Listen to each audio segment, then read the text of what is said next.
All right, everyone, it's Dr. Imfan Akpan. We are back at it again. And as promised, I've been taking us on tours of the metaverse. So it's like we're getting back to the roots. So we started off with spatial. So we went into the spatial metaverse. We saw how that tied in with AI, how that's developing. We also went into more of the educational side with Verbella Frames. So I took us on a tour of Verbella Frames to see and compare and to contrast the two. So we got a chance to see spatial. And as you remember, it really was a Zoom alternative. So an interactive, immersive Zoom alternative. Went to the video game side, still is there as an alternative to Zoom or a collaboration tool. However, it has a lot of training aspects. And then we went to Verbella Frames, which is ultimately an educational platform. So it's started by a professor, an educator, and it is dedicated to education.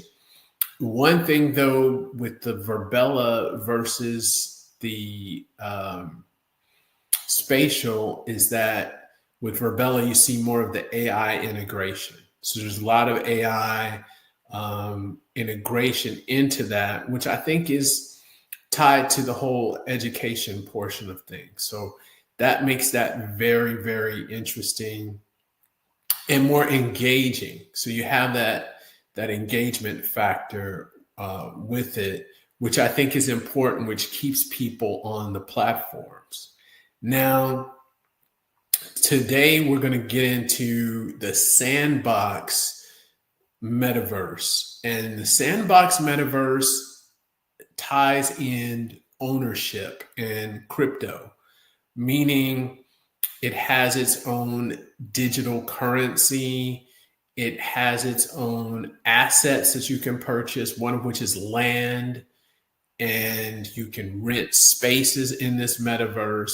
So this has an ownership aspect, ecosystem economy aspect, because you can purchase the coins and do transactions in this particular metaverse, as well as it has the gaming features. And I think this is very interesting because you have that ownership portion. I own a NFT, like a digital rabbit. So there's animals, you can buy land, you can put things on your land, you can lease your land. So there's a lot of interesting parts to this for us to see. And I think it's important to kind of explore the different types of metaverse. So I've already logged in here. I'm in my account, and when you notice, there's different tabs here. So there's a shopping cart where you can buy items. There's sand is the currency in the Sandbox metaverse. So you can purchase the coins and make transactions. And also you can view in various languages. When we go in here, you have your avatar, your profile, and then you can look and see what's going on. So there's different events. Right now, there's Alpha Season 6, and it gives you the opportunity to take part in these events, which we'll take a look at. And then you get to earn points, which translates to currency or sand, which you can use to make purchases. So if you notice, there was a Jurassic World event, positive impact, little lands, Las Vegas City Builder was there, Terminator. So there's a lot of different experiences. And I think this is what we're seeing more and more of.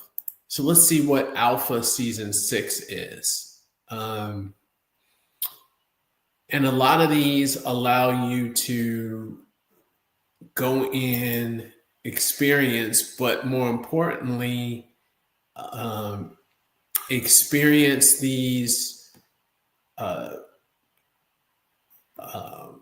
games with other individuals. I don't want to download the launcher. Oh, wow. Okay. I didn't really want to download the launcher.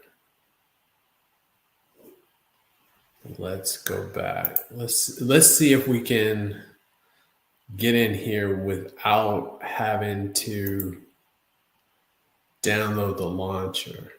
They want that Sandbox launcher.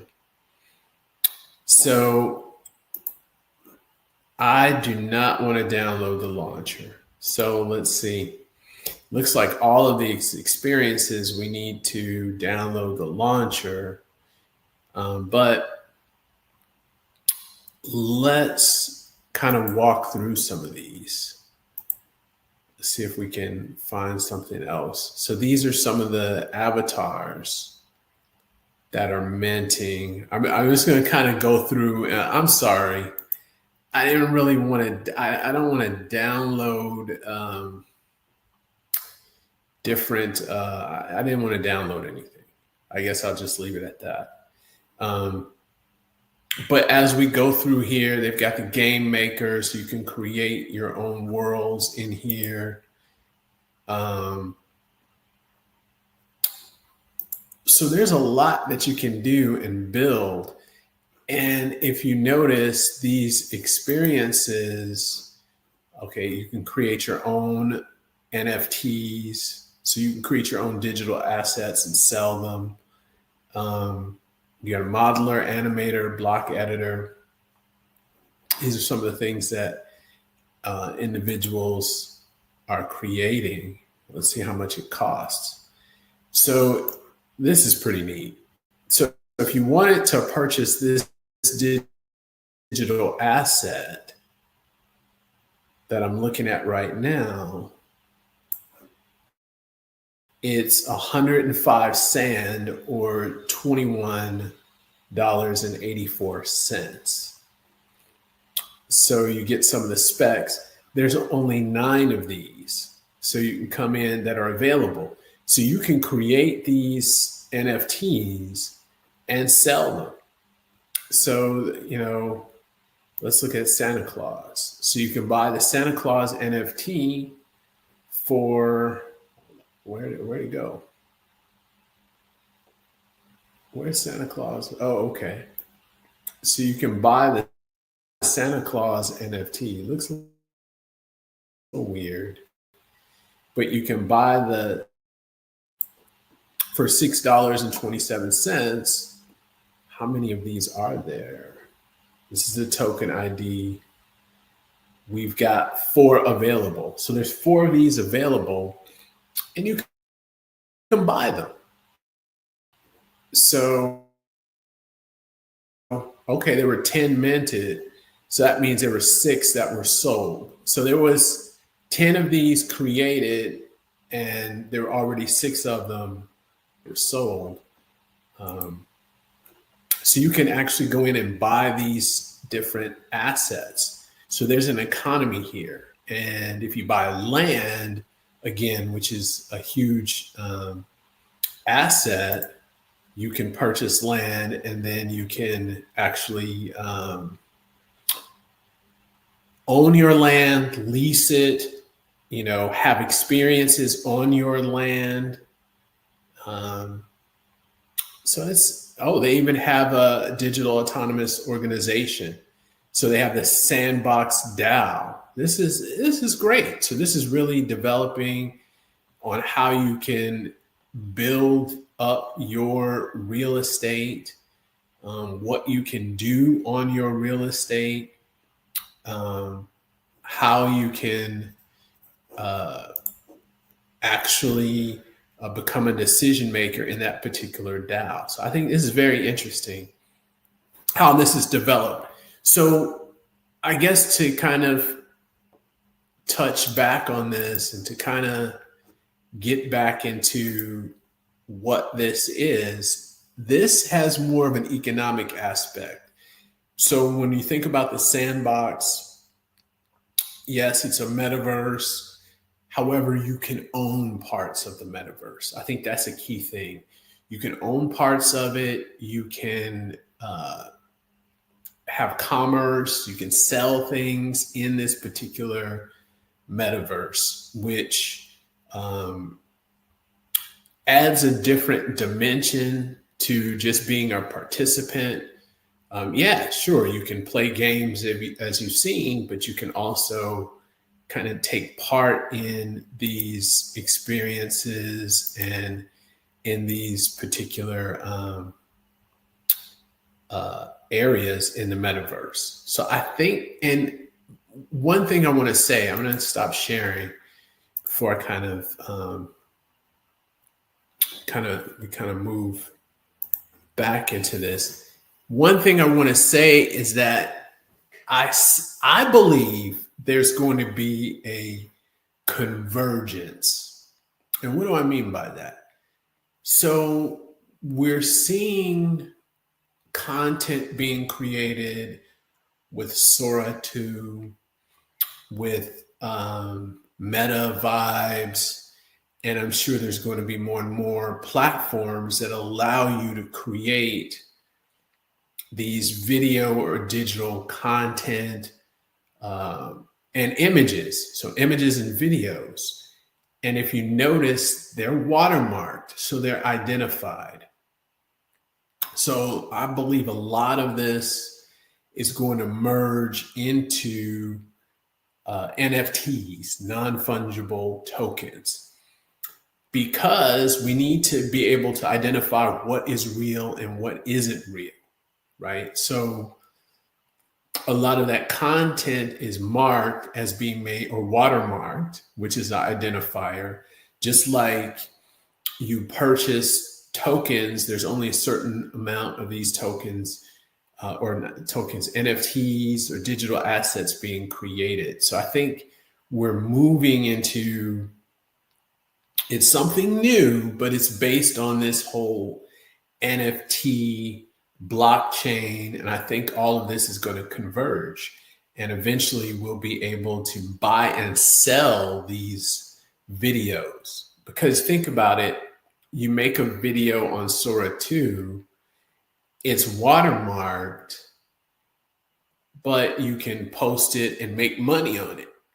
And maybe you can give that video to other people. Similar to if you create a video, like I'm making a video right now, I could license this content. Who owns this? Is this my content? I'm in it, I'm making it, but if I make it on another platform, who owns it?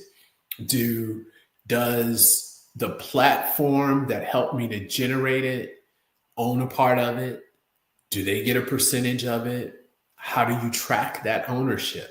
Now that already exists with NFTs, to where with digital music or NFTs for music, you can buy a song, and when it's resold, or you can buy a fraction of a song when it's resold, or you sell some of these NFTs, some of that money goes back to the original artist. So through the blockchain, through these smart contracts. So will it be, if you create these digital videos on platforms like Sora 2, will OpenAI get a percentage if you're licensing that content, or if you're making money on the platform? So you think about this, if you're able to monetize like YouTube and have ads, does a part of that go back to the platform itself? for helping you to generate it. So is it some sort of profit share? Or if you take that content from one platform and put it on another, does a portion of what you receive go directly back to the company that helped you to make it? Or do they have fractional ownership? So I think a lot of this can be solved with the blockchain. And I think we're going to see that as more and more of the content is going to be created, and it's going to be created with our images. Like you can take a picture of yourself, have yourself in the video. However, you're using another platform to do that, to create something new. Or you don't have to have your image. You can just create something out of the blue. So I think, and it's your ideas that are actually what is being sold and marketed, not necessarily, which is the same thing. I had to come up with the idea for this video and the title, but I'm in it, I'm talking and creating it. But what happens when I prompt something and then the AI creates it for me and creates the characters and the people for me? So I think a lot of this will be solved with smart contracts, digital contracts, NFTs, and we will see a convergence of this. And I think also we'll see more of the metaverse evolving. So we have it, and we'll see how we're able to actually build these worlds and interact with them and own them and have economies, but they'll be digital. So I think more of this is coming. I think it's interesting. And this week we went into the sandbox. Next week, I think we'll go into Decentraland, which is another, kind of blockchain metaverse, which has its own economy, currency, land that you can buy into. And we'll take a look at that. So I'm curious to see what you think, what your thoughts are. Have a great